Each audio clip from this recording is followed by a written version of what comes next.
Bobby?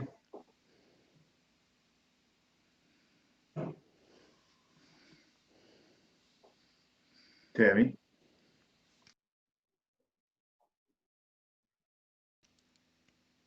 Yes, sir. Okay, we're live.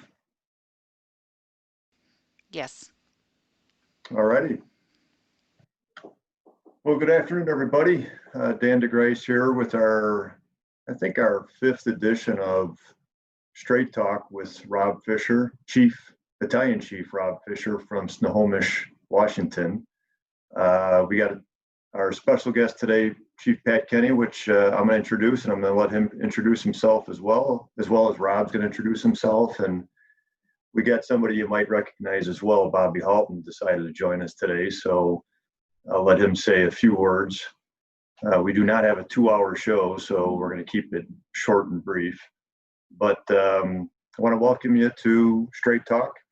Again, for those of you that don't know me, my name's Dan DeGryse, retired out of Chicago back in November.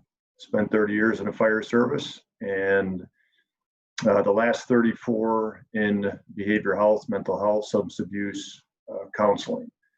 The topic today really is going to be open, and basically we're going to have a conversation. Rob and I are going to have a conversation with a good friend of mine, Pat Kenny, who I got to meet about 7 or 8 years ago, and it's kind of serendipitous how it happened.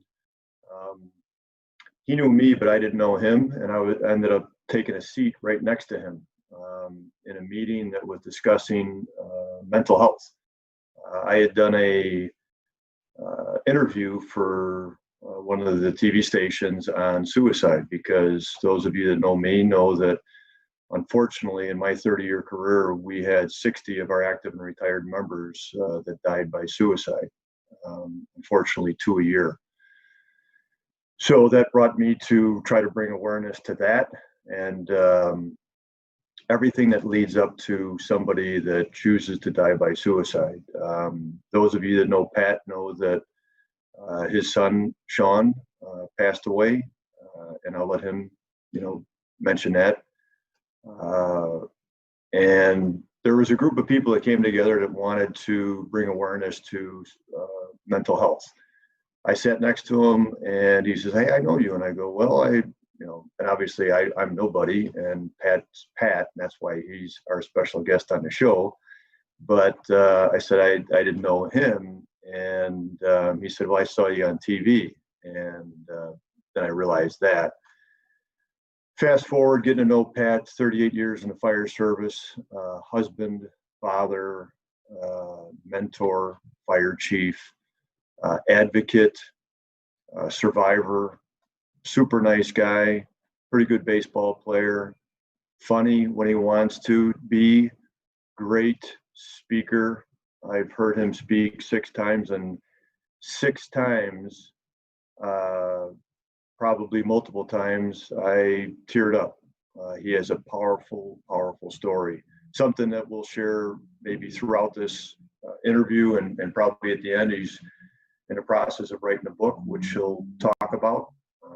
That's really going to kind of uncover everything about him, which I'm sure is very vulnerable. And in regards to what we're going to talk about, we're going to kind of find out a little bit about Pat and what he went through, and maybe he could give you some gems, whether or not you're a first-year firefighter or a 38-year fire chief out there. And maybe you'll be able to teach Bobby something too. Rob, my co-host. Hey, it's good to be here. Yeah, my name's Rob Fisher, and as Dan, you're getting good at saying Snohomish. I'm impressed. You're doing better. And but I work for a county fire department 25 miles north of Seattle, and I'm a battalion chief and our peer support coordinator.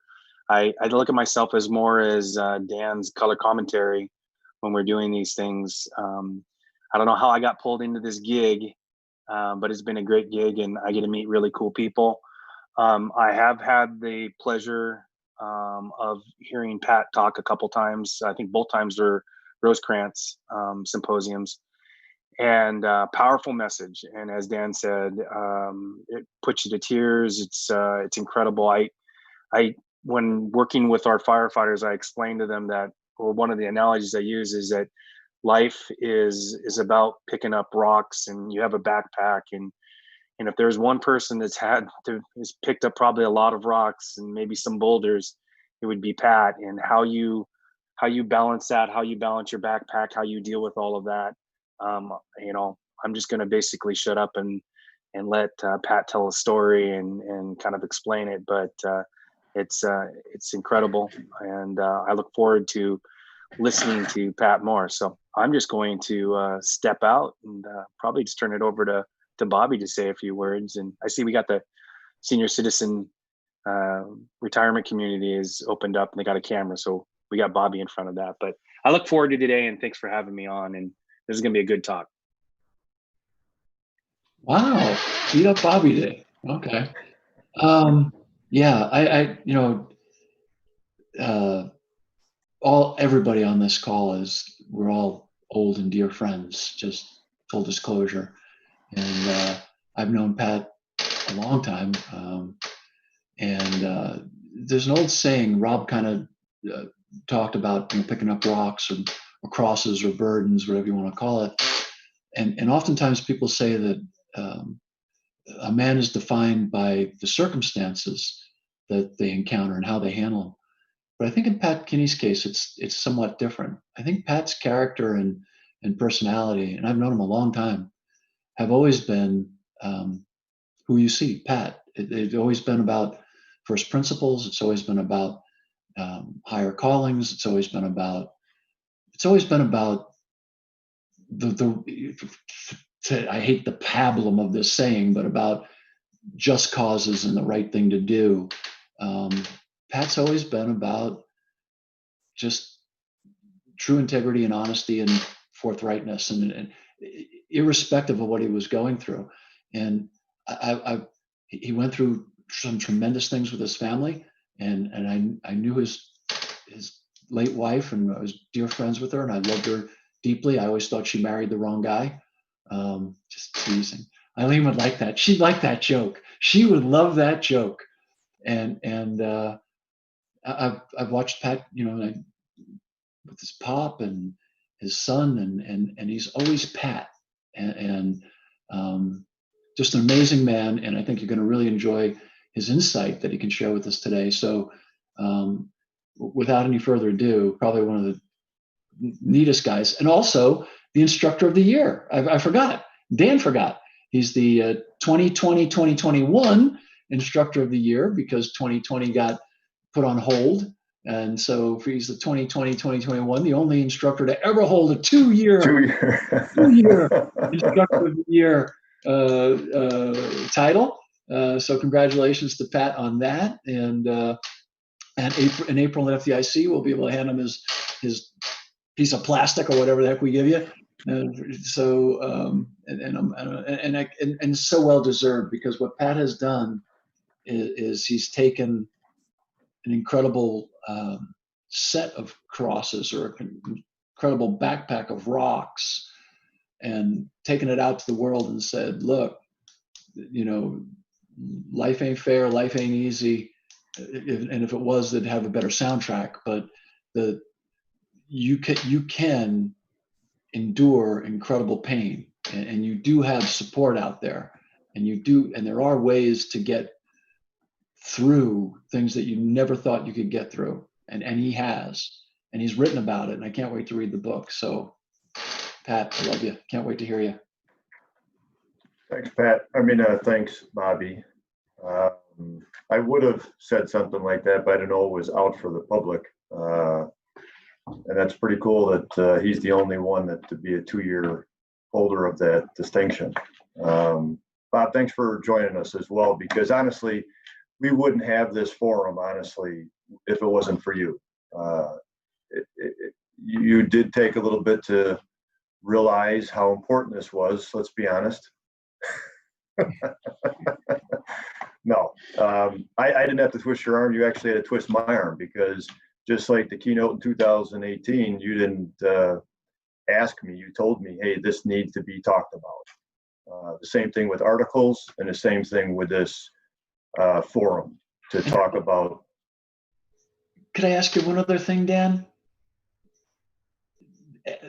I know a lot of people want to ask Pat questions, and you and Rob.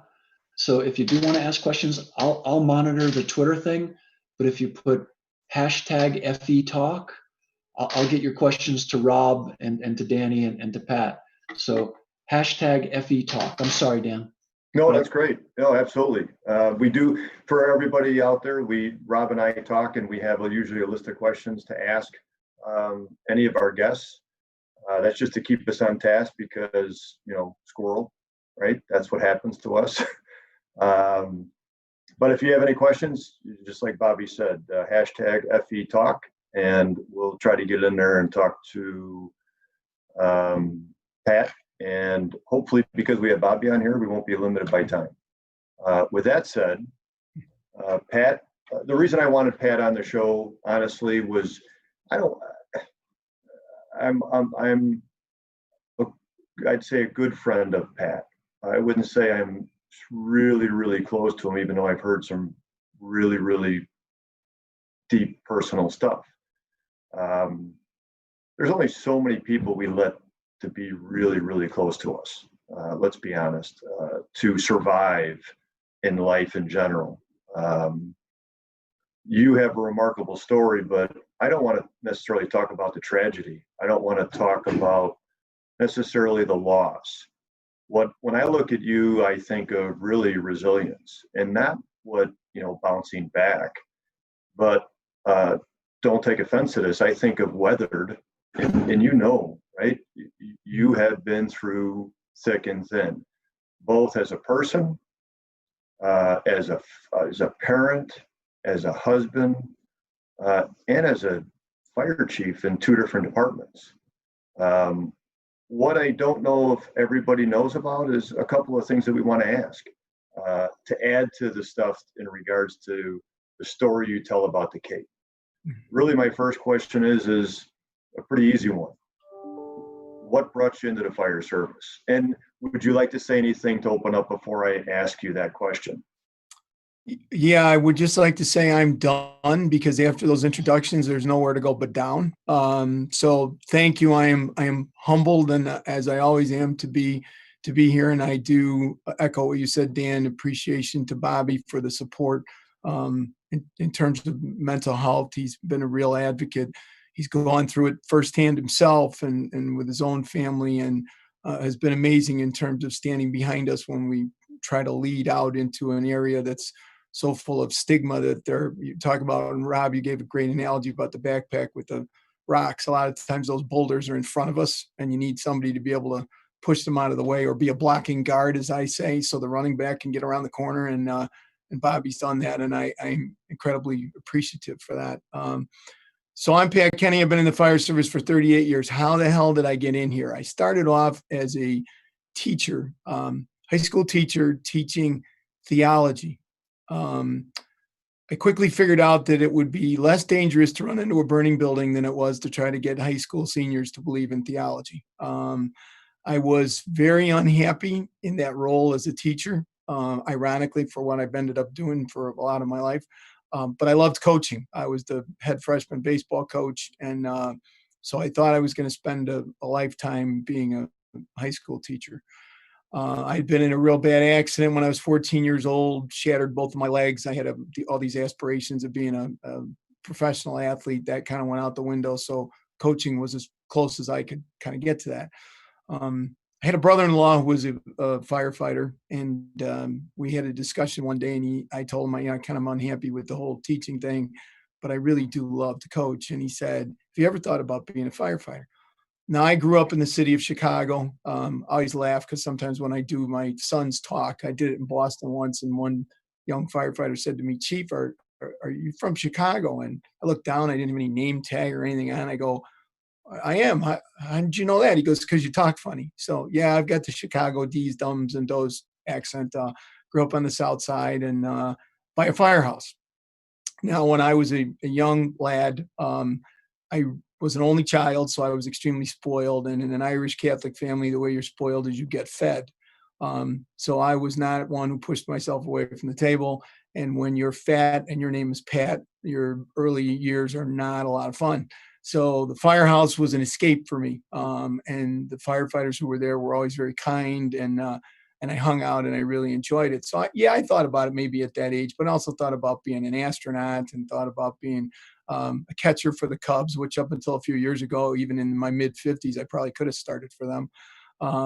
And then that kind of went away. And then the realities of life after the accident hit, and I went in and started to teach and didn't like it. And here's a brother-in-law resurrecting the fire service. And I went, you know what, I'm not even sure that I can pass the physical agility. I'm not sure. It's pretty rough. And don't you really have to know somebody to get on a fire department anyways? And I said, no, you just need to start testing. So with my wife's encouragement, I did. I landed on my face the first few times that I tested and was sure that the fix was in and you had to know somebody. And she kept pushing me. And I finally ended up in a huge consortium of about 300 firefighters.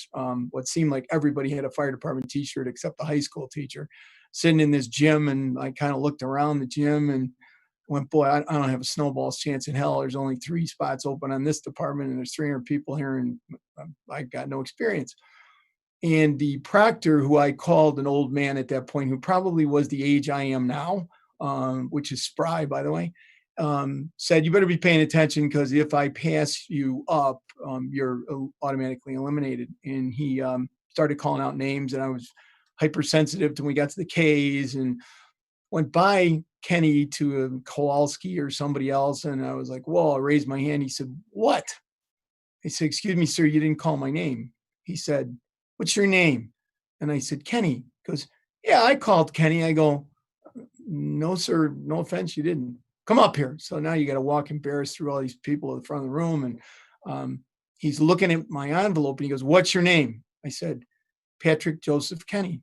And he said, Goes, no, Michael. I said, no, sir. I said, Patrick Joseph Kenny. He said, okay, here you go, kid. I called it, but go sit down. Well, when I was 14, I lost my dad. He got sick the day after Christmas, and he died that New Year's Day of a massive hemorrhage of his stomach cancer. Old school Irish, didn't go to the doctor, tried to self-medicate, actually using alcohol, and ended up dying suddenly like that. My dad's name was Michael. So as I walked back to sit down to open that envelope, I looked around the rest of that room and I was no longer intimidated. Instead, I looked around the room and went, the rest of you guys are meat because my dad's going to take this test for me. And I ended up on the list and ended up getting hired. And there's no question in my mind, as you will hear me talk about, I have a tremendous faith and I believe in signs and I don't believe in coincidences. My dad took that test for me because I wasn't that smart. And that started me in the fire service. I started with that fire protection district for a year. The hours were really very, very long. We had our first child who had colic. And so I was working long hours, not home. Eileen was up and exhausted. And she said, you know, you have my total support to be a firefighter. You know that, but it's just not, can we go somewhere else? So I started testing again, ended up on another fire department, and through the ranks, went from firefighter to lieutenant to deputy chief to chief way too fast. But it just was timing. And then ended up doing this job now for 38 years. I have retired and unretired more than Brett Favre. Every time I think that I've got it, I take my uniform off and it pains me and I miss it. And as I said, something then happens that I don't anticipate happening. And all of a sudden I'm back wearing a uniform again. And it'll be hard when I take it off. It's been an incredible honor every time I put it on, whether it's for somebody who's passed or somebody who's getting hired or somebody who's getting promoted or just to greet the general public at an open house.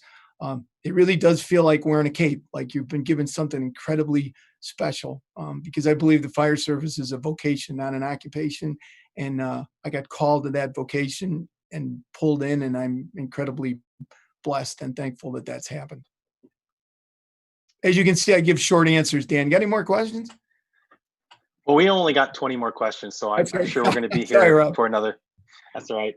So 38 years, you've been from the bottom to the top, retired, back to the top, or wherever. Right.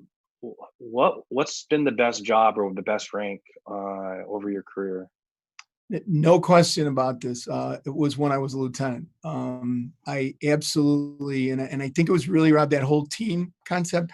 I loved building a team. I loved getting a new unit of people and going, all right. And I felt challenged and I felt like a dad, regardless of age. And it was really an amazing feeling. And I always tell people if they hit that rank, and we're all driven, we all type A personalities want to go to the top.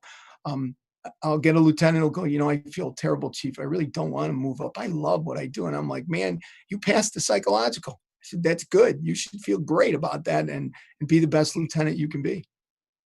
Yeah, I think when we look at it, company officer is kind of like the backbone of the fire service. It's the one where it's almost like uncle. You kind of got to be dad, but you really do get to take care of your people and be a part of their life and everything. And so I'm not surprised you said that. I loved my days as a company officer. I don't know if Danny can remember those days, but go ahead, Dan. I think you might have a question. Oh, man. You too, Rob? You can be replaced as well. And, just saying. No, actually, that's something I didn't know about you, Pat. I can tell you for myself, the best job for me was being on a truck on the west side of Chicago.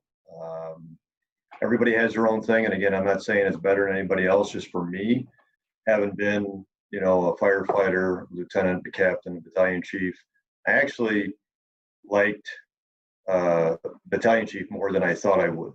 But that it takes about a good year and a half before you feel comfortable. I don't even know if I could say this on fire engineering, is that, when you're in the buggy yourself and you smell a fart, it's not somebody else's. Can you say that on fire engineering? Anyhow, it takes about a year and a half really to feel comfortable being in a buggy by yourself, because you're with other people. You leave by yourself, you come back by yourself, you're on runs by yourself. But I enjoyed it. But being a firefighter, wow, man, that was probably the greater majority of the people that I know and just in my department would have stayed on the back step, would have stayed on a, just in that rank. And I learned so much, and people think of trucks as ladders. Man, I think about extrication and trying to get into a building and EMS calls and, car accidents and fires, of course, and all the other stuff that comes along with it. It was just really eclectic. It was like you go to work, and some of the people that I know that go to work, it's so mundane. It's like, okay, I got to crunch numbers today, or I got to sell toothpaste today. Man, you as a firefighter and as a truck person, to be part of a team, I don't mind being led and taking direction. And the best thing about it is we got paid to break things, and we got paid for it. So anyhow, Dan, you said something that I think is really powerful and great advice for any firefighter, especially those that are ascending the ranks. And really, it's true in almost any walk of life, is that 12-month window to don't do anything drastic. Don't judge something until you give it at least a year, which can seem like an eternity if you're in a bad position. But it's really true, because you can look in the fire service, and when you're on the back step and look at the lieutenant, you can go, well, I would do this, this, and this. I know I would. If I sat in that seat, I would make sure I did this. Then all of a sudden you sit your butt in that seat. And I always say to new lieutenants, how'd you sleep that first night in the bunk room when you made lieutenant? And if any of them said they slept well, like I said, then to take that freaking badge back and give it back, because you don't deserve it, because you don't realize the position you're in. And as you go up, it gets more and more stressful in terms of you have less fun and more responsibility, and you worry more about your folks. But for any position, it's like, just give it 12 months. And if you are totally unhappy after 12 months, there is no shame in going, this isn't for me. But don't make a knee-jerk reaction, because it might be something you regret. Well, I'm just going to say, and there's many variables in this, and I didn't put out this study yet, but I'm going to do it down the road. once I get some time. But we looked at longevity after retirement for people in Chicago over a 20-year period. And back in the 1990s, which wasn't very long, in 2000s, that it was 4 years of longevity after retirement. That's all. People would put a 30, 35-year career in, you have 4 years, and those 4 years probably weren't the best. From 2000 to 2010, 11 years. I don't know what it is these last 10 years, but the point that kind of I'm making and you're making, number one is they say when you move into a house, don't change anything for a year. It's the same thing you should do in regards to a job. Don't think you're any better or all of a sudden they came up with the idea that, hey, I'm going to fix things. Hey, get over yourself. There are a lot of great people over the years that have done things, and it's the person, right? The deliverer. It's also the delivery. But sit back and realize that what leaders do. And we're real fortunate with fire engineering. A lot of people come to fire engineering looking to be better and to do, to get better at the profession. And so we have a lot of people that seek wanting to be a leader. And so I'm curious, you told a little bit about it, but what comes with that, wanting to be a leader, and how can we do better at being a leader? I think people need to probably consider before they jump in and go, I want to be the leader, about what's their motivation. One of the reasons, frankly, that I got back into the profession when I had retired as chief was I was really very unhappy with a lot of the chiefs that I saw out there in terms of what their motivation was. Not that they didn't have the ability to do the job, but the motivation came along with kind of the glory. Wash my car, I wear the gold, I kind of can tell you what to do. Nothing about when I walk away at the end of the day, did I make a difference, and is this place just a little bit better than when I got here? And are you better than when I got here? And did we have a mission that we all got behind and were able to make this place better? And so the people we protect end up in a better situation.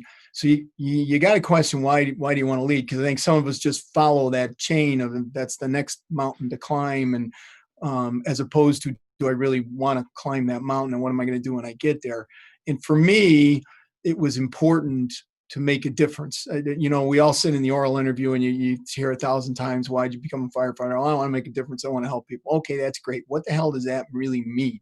And for me, making a difference was I wanted to have an impact on the organization. I always said it's fingerprints. When you leave, you should leave your fingerprints all over this place. Now, it might be that you wore a blue shirt your entire life, and it drives me crazy when somebody says, yeah, but I'm only a firefighter.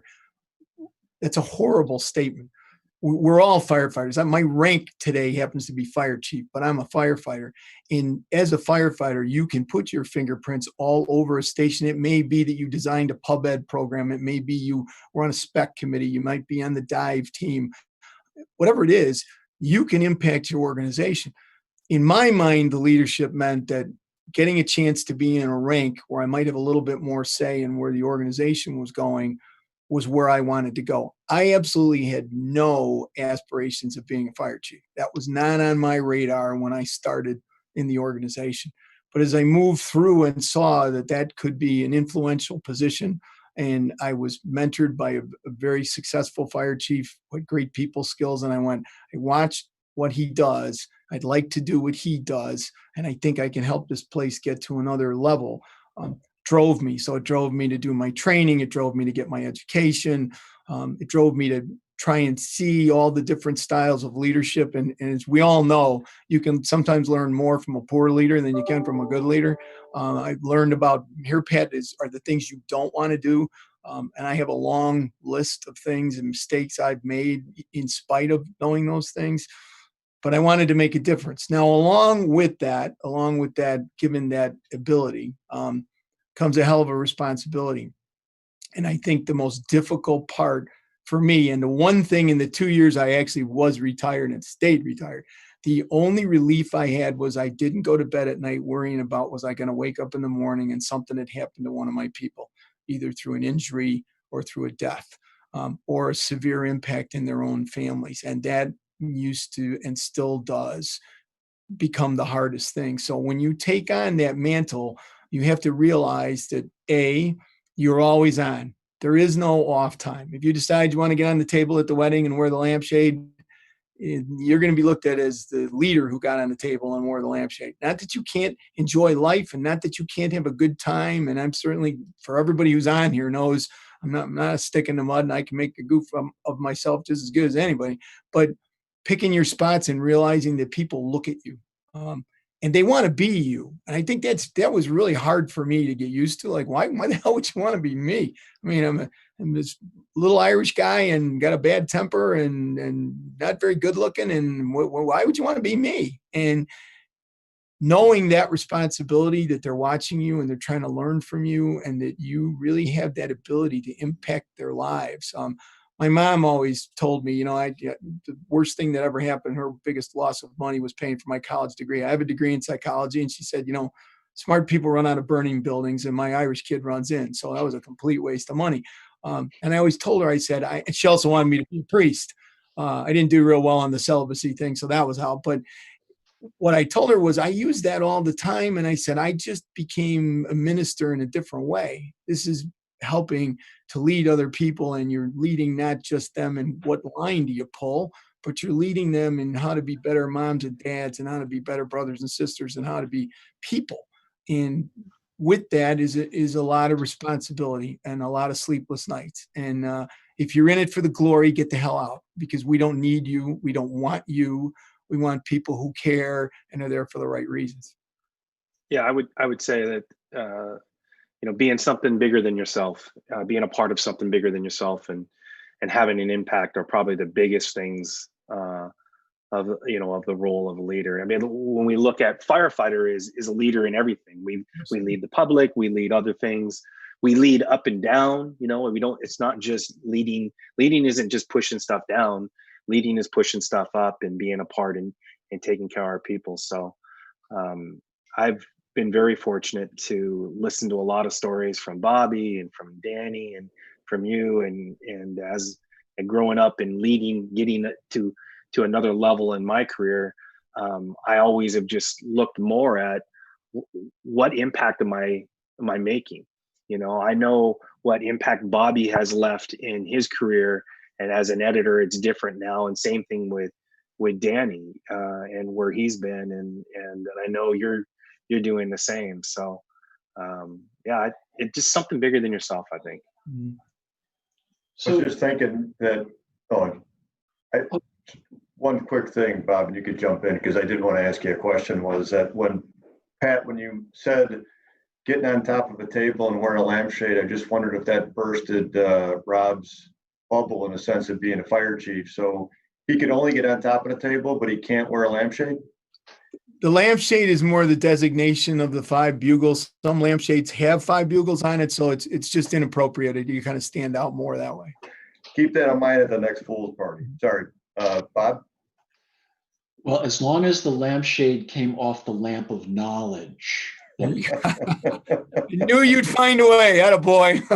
Way to make it work. Yeah. I would real quickly, just while we're still on, not the lampshade, but just on, Pat, you said one thing, that you never had aspirations to be fire chief. And I'm curious with Bobby, if that was the case, because it seems like all of my friends or mentors that are fire chiefs, when I talk to them, they're like, I had no desire. I really never wanted that position. And here I am, I'm in that position. Curious. My goal when I got hired, we were taught early on to keep a logbook, for yourself. The guy who, one of my mentors that in my class, my recruit class that hired me, was a big fan of Marcus Aurelius. So he told us about meditations. I kind of had some interaction with that prior, and really embraced the idea. And I still have it. My goal was to retire a lieutenant. Was to make lieutenant. And back then in the organization I was in, lieutenant took about 12 years, 15 years. So it was, you know, and if things slowed down, it could be 20 years. So it wasn't as, you know, but fortunately it worked out completely differently. But yeah, you never, life's a funny thing, right? You don't know. And that's what I want to talk to Pat, because, and to really focus for a moment, because this is straight talk. And I think this is really important as leaders, as a leader of organizations, and Rob and Pat are actively leading in organizations.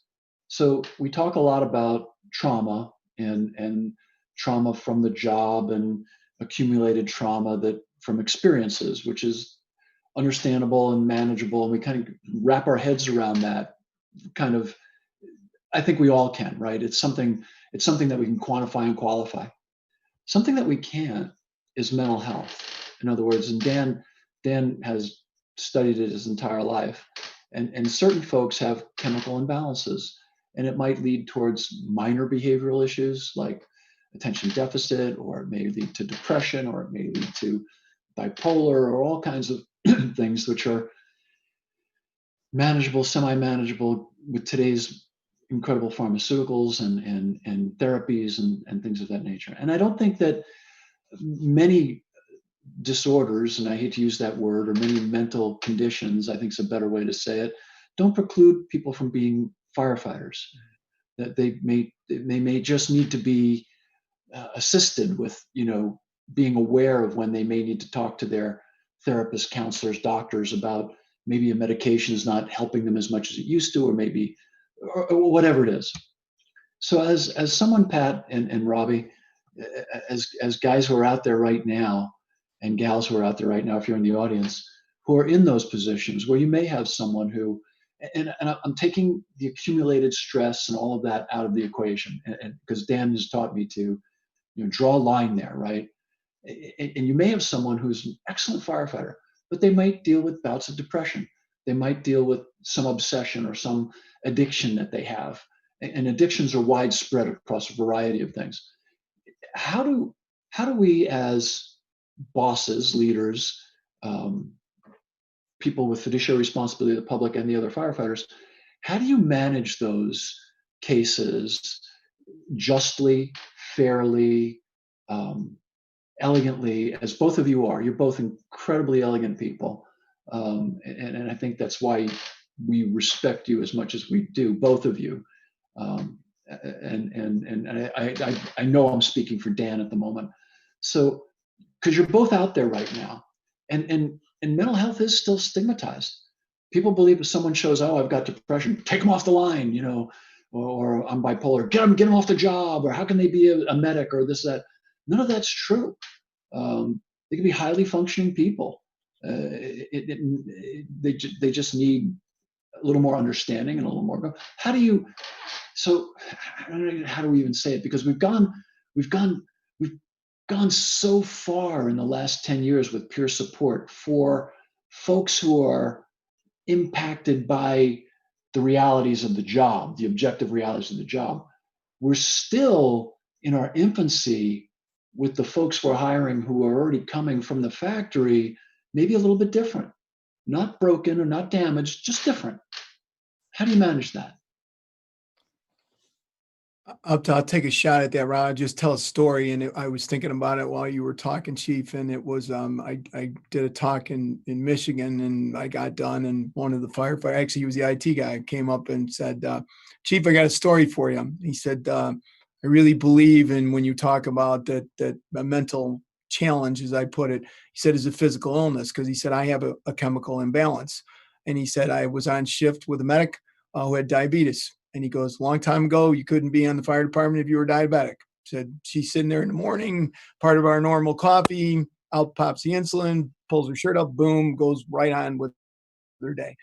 He said, I suffer from bipolar. So he said, I decided the next shift day I was going to try something. So as they all sat at the coffee table and she did her shot, he poured some of his pills out on the table. And his name was Mike, and everybody looked at him and said, well, what's the deal with the pills, Mike? He goes, I'm bipolar. And they were like, yeah, right. He goes, no, I'm bipolar. I need to take these medications to balance the chemicals in my system. And one of the guys looks right at him and goes, well, what the hell happens if you don't take those pills? He said, oh, around 2 or 3 o'clock in the morning, I get an axe and I plant it in the middle of your skull. And he waited for the reaction of pure shock. And then he started laughing. He goes, no, I'm kidding. Of course, you'll always wonder whether I'm kidding or not. And his point was, this is the same thing. We're dealing with a physical illness. And I said, Mike, by that statement, you created a culture there, a cultural statement where you said, this is an illness. And just like we treat all these other illnesses, how many of you guys are here? Raise your hand if you're on high blood pressure medication. Raise your hand if you got high cholesterol and stuff that you didn't choose. Stuff that's not your fault, but is a chemical reaction in your body, does not prohibit you from having this career. Recognizing it, going to see a professional and getting treated for it, and then coming back 100% is the way you got to go. And I think in the fire service, I'm finding, for me anyhow, as a leader in my own organization, delivering an analogy like, we tell you when you come in, there's probably a good chance you're going to hurt your back. We go through all the levels of, here's the proper way to lift, and ergonomically we're great, and you're going to do this just right. And we know we can't do that with the person who's in full arrest next to the toilet. Not going to happen. So you might hurt your back. So when you do, please, the first thing when you feel the initial pain is you need to tell somebody. Make sure you tell somebody right away. And then they'll send you to get evaluated. You might need physical therapy. You might not. You might need muscle relaxer. You might not. And then you'll return to duty and on you go. Why can't we make the same analogy that when we're in the fire service, whether it's on the job or off the job, you're going to run into traumatic events. And when you feel that pain, that emotional pain, that pain in your heart, whatever, you need to tell somebody, which leading into peer support. They may hear your story and go, yeah, you know what? That's above my pay grade. You're going to need a little bit of therapy. So you might or might not go to therapy. That therapist then may say, you may need a little medication because you can't do this on your own. Hear my message, folks. You can't do it on your own. And they'll give you the medication that you may take the rest of your life, or you may take it for a short period of time. And if we normalize it, that it's an illness and an injury, and it's something that you shouldn't be ashamed of, then it creates the culture I think you have got to have for people to come forward. And please don't mishear me. It's still not happening. I'm getting daily, right next to me, seeing wonderful human beings who don't feel comfortable enough to ask for help. And the only option becomes taking their life. And we cannot stop being vigilant about sending the messages. This is not a character deficiency you have. This is an illness, and it can be treated, and you can come back strong. And we want you here. And we're just still doing, frankly, pardon my language, a shitty job with that. Bobby, Sorry. I'll just say real simply, because we keep on moving. I think what we fear is we just don't understand. And so when somebody has a mental health condition or whatever it is, if we can't put ourselves in that position, or we don't have the experience, and like the back injury is a great example. It's like we probably have all experienced it in our career, so we have an understanding. And but not all of us have had to deal with mental health issues, and so we don't have the understanding. Therefore, we have a fear, and so then it becomes a stigma. And I think, two simple words for me is, one, understanding, two, compassion. As soon as I can have an understanding, and as long as I'm in this profession for the way that I'm supposed, the reason why I'm in this profession is I'm compassionate, and I want to take care of people, and I want to help everybody. That's not just the citizens that pay my salary. That's also the people that I work with. So if we have understanding, we have compassion, I think it helps us to address this, and really what it leads to, the understanding, and Pat said it, and I think it's perfect, is normalizing it. And we've talked about that before in mental health issues. I know Danny's talked about it, but we've got to normalize this so that everybody understands that it's okay not to have a good day. It's okay, to have a rough time. We all go through it. And as soon as we can feel better about that, and we can, not better about the situation, but as soon as we can feel better about expressing that to our brothers and sisters that we're working with, then I think we can normalize it, and we'll be able to make some strides. The other thing I would just throw in, and I think it's important, is a leader, is you got to role model it. I mean, you can talk a good game, but if you don't role model it, then people aren't going to follow it. I'm going to see my counselor today. We had a tragic loss in our organization, and everybody is depressed. And here's the memo: if you love somebody in your life and they're gone, at some point you're going to be depressed, and that's going to be a pretty damn normal reaction.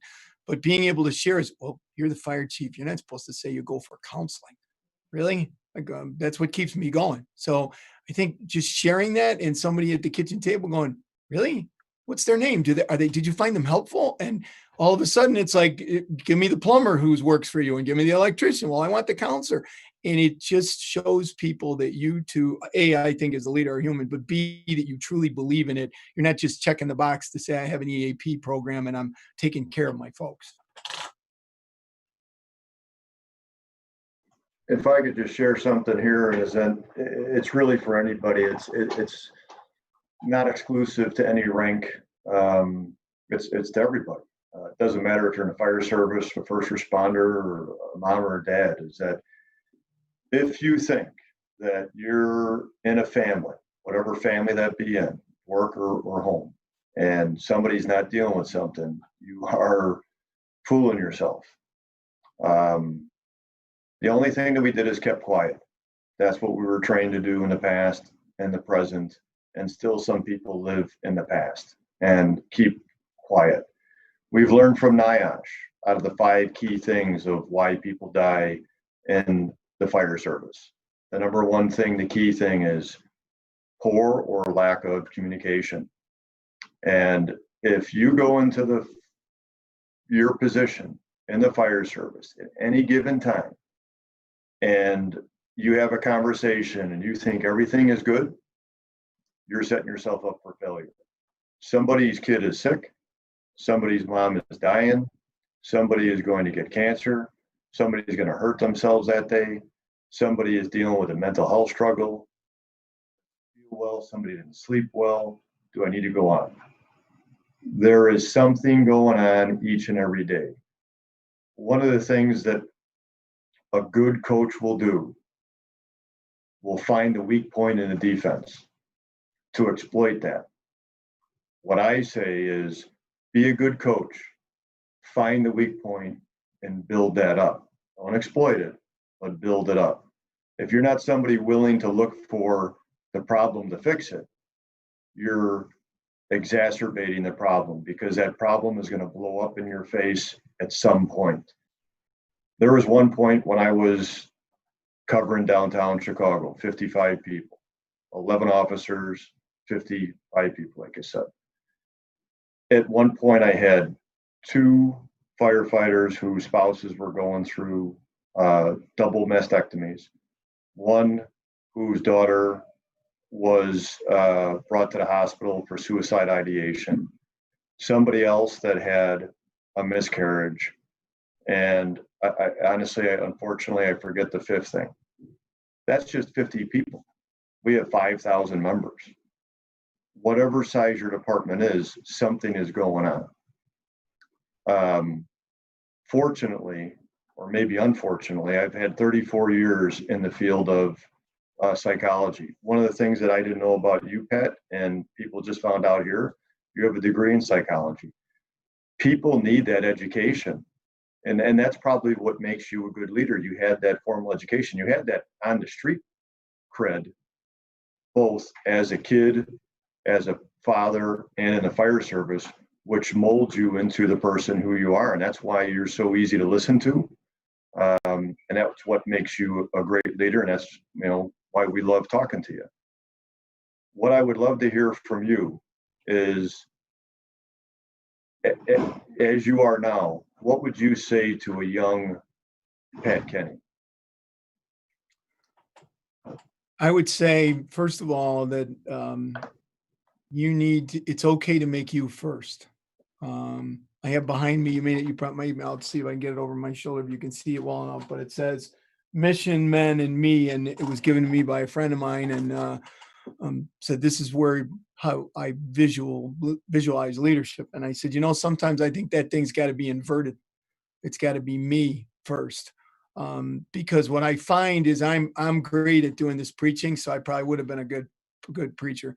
But but I don't follow a lot of my own rules. I talk a lot about wearing the cape, and you got to know when to take the cape off. And I challenge people all the time about take the cape off. You can't fix everything. You're not God, and you need to take care of you. You need to get your sleep. Need to get the right nutrition. You need to have special people in your life that you can talk to. And I have some right on this call right now. And then I find myself driving myself into the ground until literally, usually what would happen is I would get very sick annually. And Eileen used to have a lot of compassion for me in the beginning. And after a while, it was like, well, you weren't smart enough again, right? So God took care of you and knocked you on your ass. And that was the quote. And it usually came up annually, and she was 100% right as usual. And I have not done a very good job of that. I really am wondering, when I went to a Catholic grammar school, and the nuns always talked about, when you do things wrong, there's a big chalkboard and the good Lord just put a line through that. So that's one less day that you're going to be in heaven. I'm really kind of afraid of how many lines he's put through on that chalkboard in terms of days I've taken off my own life because I haven't taken care of myself. The second thing I would tell young Pat Kenny is make sure that you still keep your family in your sights at all times. Having buried a son and a wife, I can't tell you what I wouldn't give for one day with each one of them.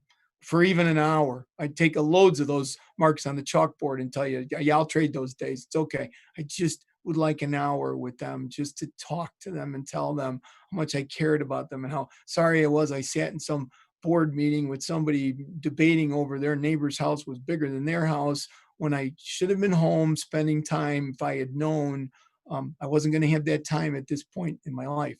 And Bobby and I have talked about this all the time. You want to make God laugh, you tell him your plan. Well, I've had him belly laughing a number of times. I didn't do a good job of that. I didn't. The other thing I would tell a young Pat Kenny is to be more vulnerable, that leadership doesn't mean that you're always a rock.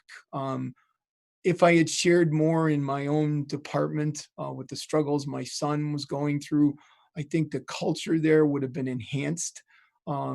Instead, I hid it. I think for two reasons. One was honestly, I didn't want him to walk in the firehouse and people go, yeah, there's that kid who's been in and out of hospitals with suicide attempts.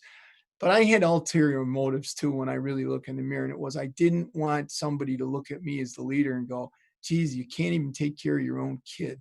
How are you going to take care of us? So I think those are the things I would do. Is I really think that self-help is the first thing. Is we always tell a new driver, if you drive that fast, we're not going to get there. And if we don't get there, we can't help these people. So you've got to be careful.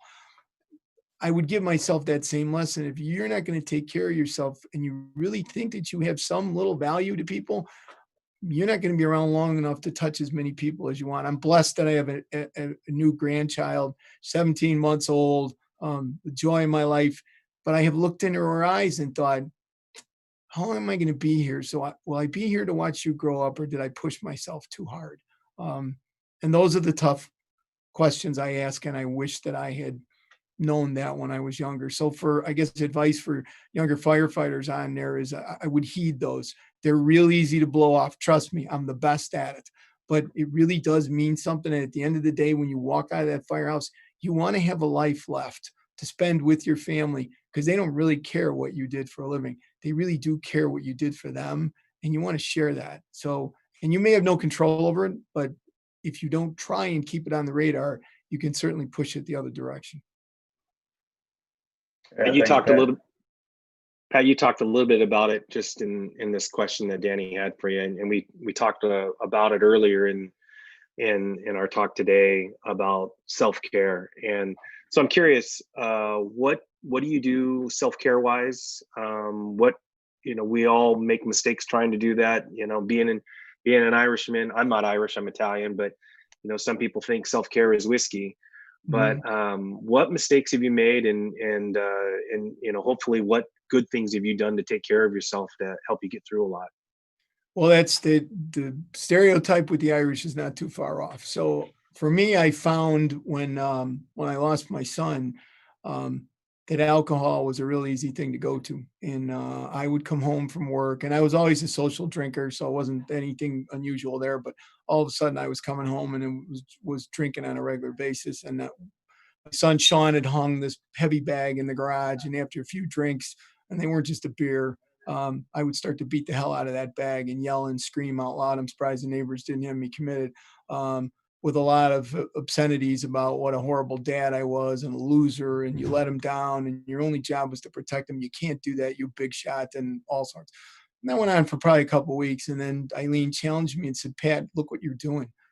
We're going to have another disaster on our hands. And it's not going to bring Sean back. So the alcohol, I realize when I'm under a lot of stress, or if all of a sudden a drink tastes good and I like want another one, like right away, I walk away from it, or I don't have it at all, because it's just too easy to cross that line for me. My dad was, I think, a functioning alcoholic. Alcoholism, unfortunately, runs in my family. So I have to watch that. I'm aware of that. That's on the downside. The other downside is when I'm under a lot of stress, I will eat anything and everything. Everything tastes wonderful. My wife used to laugh because she knew I had a bad board meeting by looking in the garbage can. If there was an empty big bag of Ruffles and then some onion dipped container that was gone and a small container of chocolate Haagen-Dazs, I got my butt kicked at the board meeting. If the garbage can was empty, I probably hired 3 people and built a station and did everything. Those are the bad things. The good things I realized that I do, and I do it now, is I take time, go for a walk when I get up out of the office and whatever. I used to love to run. I hurt my back pretty bad when I was taking care of Eileen. So now I ride. And it'd be nothing to go out and jump on my bike and ride 14 or 18 or 20 miles. And I'm not one of these guys that's, I'm not going to be in any type of a race, but it's a good substitute, and I need to do something physical. And in the winter, I'll go up in the workout room and I will get on the treadmill, or I'll get on the bike or do something. And physically, even though I don't want to do it, boy, it makes a huge difference. And the last thing I found that helps me is I really do a lot of stretching now. Never did any stretching. I was a catcher and never, not once stretched, which is why it's trouble tying my shoes. So now I really do a lot of that. And I try to do some meditation when I'm doing the stretching, to pray and think about things to hopefully make myself better. So those are kind of the things I've done. Pat, a lot of people talk about how exercise is good for dealing with it. And I'm just curious personally, some like to detach. So there's like when you're working out, some people like to listen to music and they get into the music. Are you a type of person that likes to, when you're on your bike or when you're out for a walk, you like to detach and just let your mind process things? Or are you somebody that likes to listen to music and have, like, you're just out doing an exercise and you're just burning energy? Depends on where I'm at mentally. If I'm kind of struggling, I like the quiet.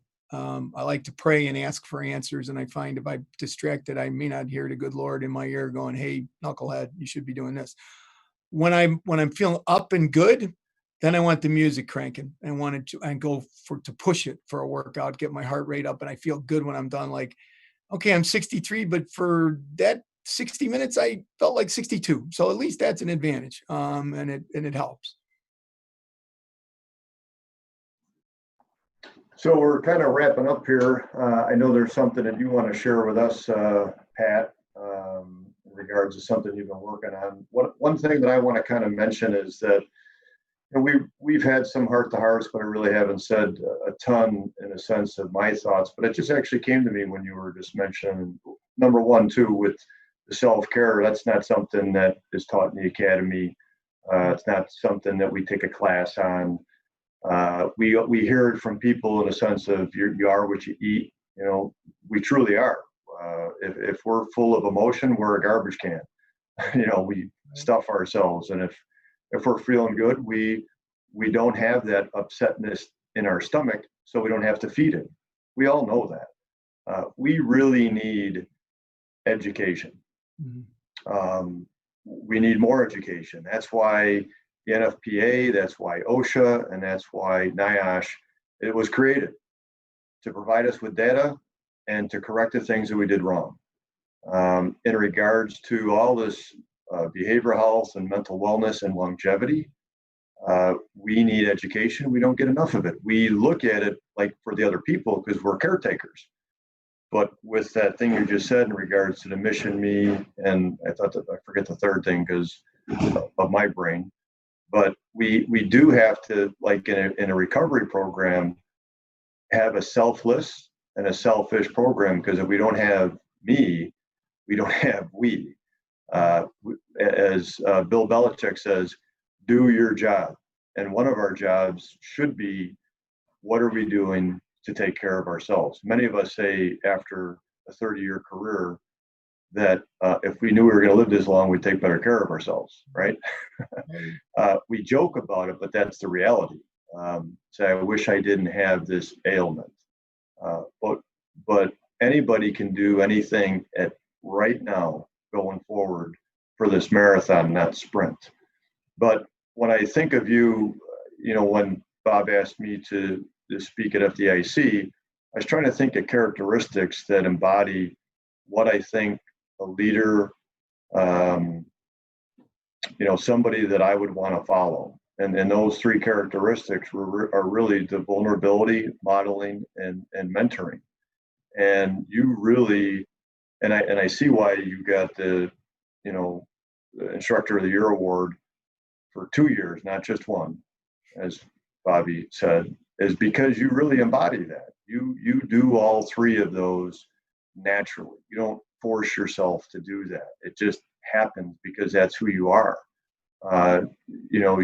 You generally are a good person. And I'll be honest, I think there's probably sometimes I know there's been times in your past you don't feel like a good person because of things that you have experienced. Get that. Tell us, we're going to end shortly. What are you writing? So when I lost my son Sean to suicide in 2006, and then in 2016 I had this great plan that I was going to retire, my wife and I, and we were going to travel. And between 2009 and 16, I was doing talks about Sean, Mayday for mental health, and I called it Mayday because I think we didn't do a good job of calling Mayday in the fire service until we really thought God was going to be on the other side of that door. And I linked it to mental health with being the same way. We don't reach out for help until we're at a really bad point. And in both cases, sometimes it's fatal. And in doing those talks and getting to 2016, I go, I'm getting tired. I said, it would be nice. I'm going to retire and let's travel the world. Well, in January of 2016, she was diagnosed with glioblastoma and was given just less than a year to live. We had a son that was getting married that November, Patrick, and she pushed for, I'm going to make it to that wedding. We were 13 days out, and my son and my daughter-in-law, Abby, came and visited with Eileen and said, Mom, have you got 13 days left? And I was in the kitchen trying to hold it together as I listened to this incredibly emotional discussion. And at this point, she couldn't walk. She couldn't use her left arm. She was very ill. She said, I didn't fight this hard to miss this wedding. I'll be there. Very next day, November 1st, which in our faith is All Saints Day, I was home. I went for a run. I came back, and one of her best friends, Sean's godmother, as a matter of fact, was there. And when I walked in, she said, there's been a change. And I go, why didn't you call me? She goes, no, she's fine. You just need to talk to her. So I went into the room and I go, hey, what's going on? And she said, I'm not going to make the wedding. I go, what do you mean you're not going to make the wedding? We just talked about this last night. What happened? And she said, you can tell everybody I'm going to make my transformation. I go, okay, what's different here? She said, I saw Sean. I go, where did you see Sean? She said, at the foot of the bed. She said, Pat, he looked so healthy with this big smile on his face. And I just stood there and I go, you saw him right there? She said, yep. I said, did he talk to you? And she said, yes. So what did he say? He said, Mom, I'm coming to get you. And a few days later, before the wedding, week before exactly, she died. That last day before she went into the coma to pass away, there were a few things she asked me to do. One was, she goes, please don't retire. She goes, it'll kill you. It'll do bad things to you. She goes, second of all, she said, you need to live your life. You need to reach out. You'll find somebody else. I'm like, are you kidding me? I go, first of all, I'm not going to be lonely. I'm an only child. You were the one of 13. You'd be the one that would struggle.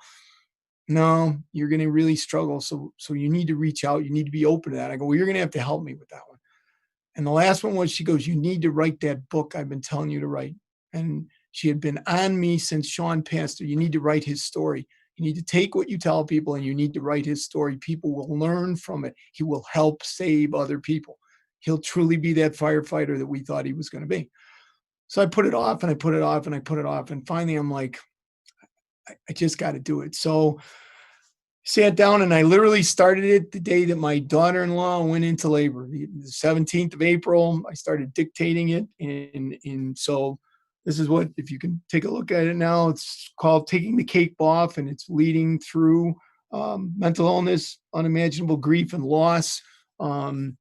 It's something that it's a book about hope. It sounds negative.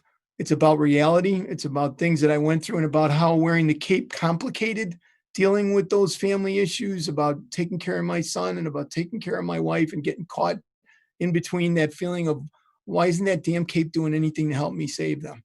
And how I had to fight through it. It's not just for people in the fire service. It's for any family member, any leader who's going to get caught in that. It is about battling that stigma of mental illness. How do you change that? It's supposed to come out in September.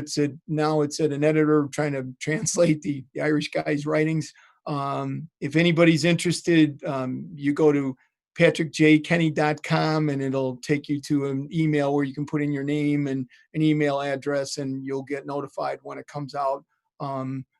I look at it as a handbook that I hope people are going to be able to, whether they're dealing with mental health or they're dealing with the loss of a spouse or cancer or whatever.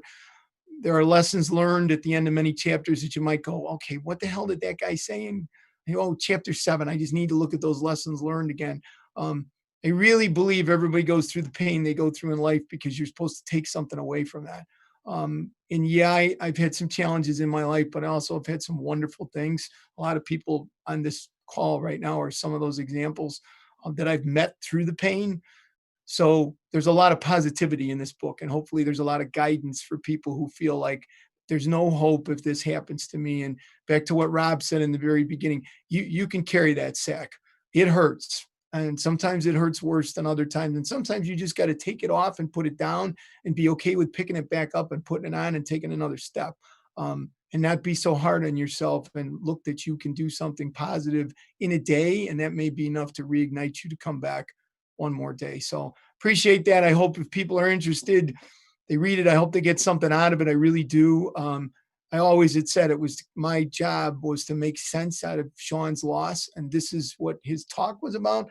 And I think this is what the book is about, is what was the value of his life?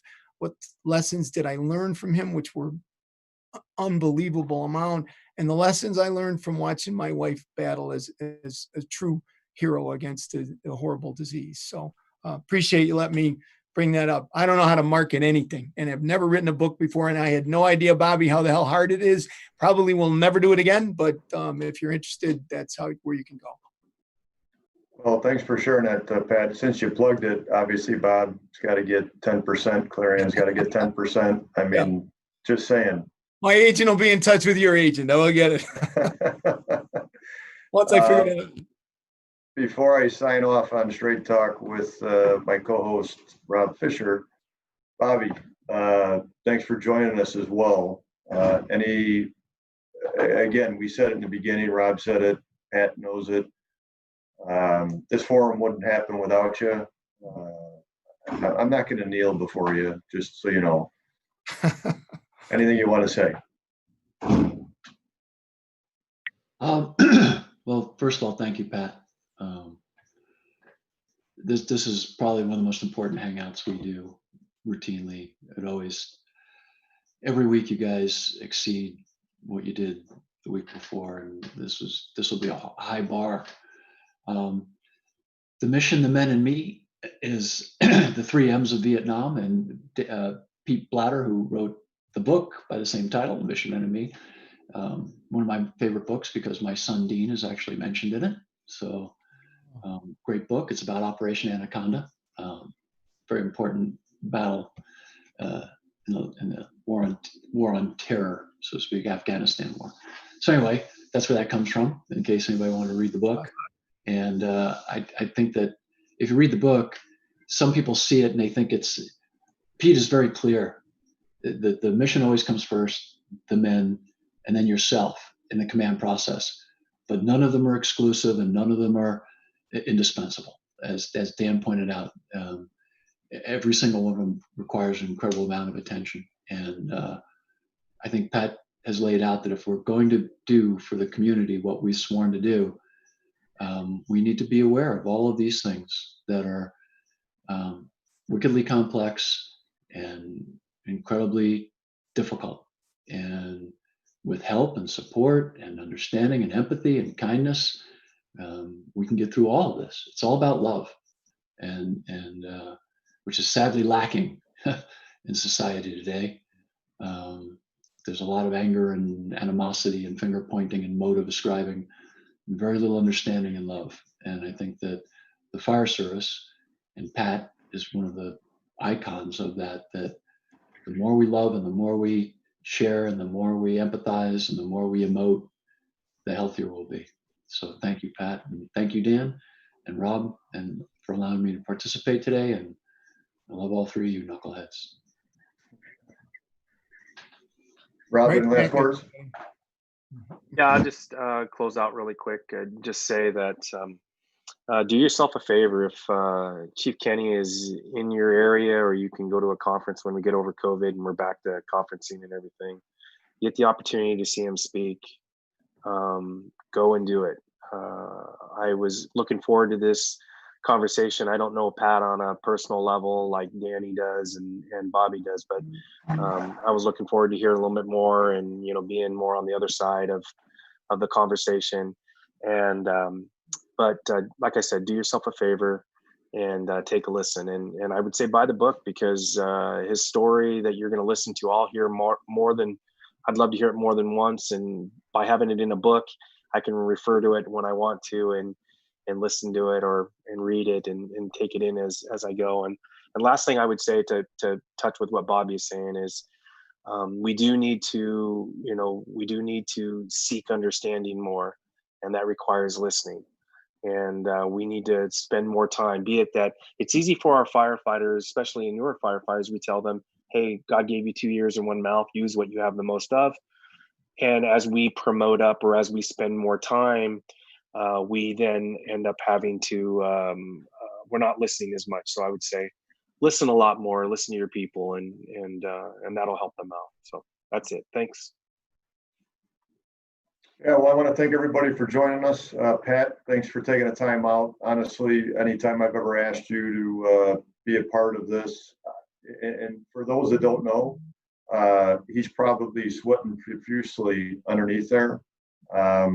He's going to probably take some time after this to clear his head, right? Right, that's right. He'll probably take a walk or run. He might take the picture of me and throw a couple darts at it. I get it. You know, it's happened before.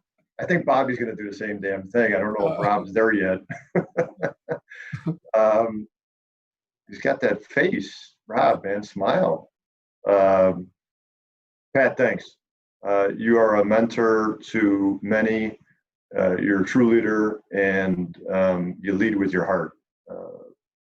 So, Bob, thanks for letting us do this.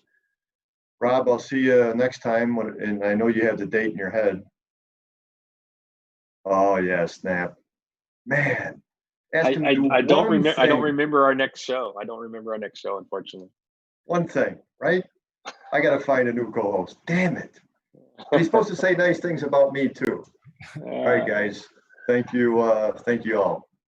Thank you. Thanks for the opportunity, everybody. Love you guys. Take care. See y'all.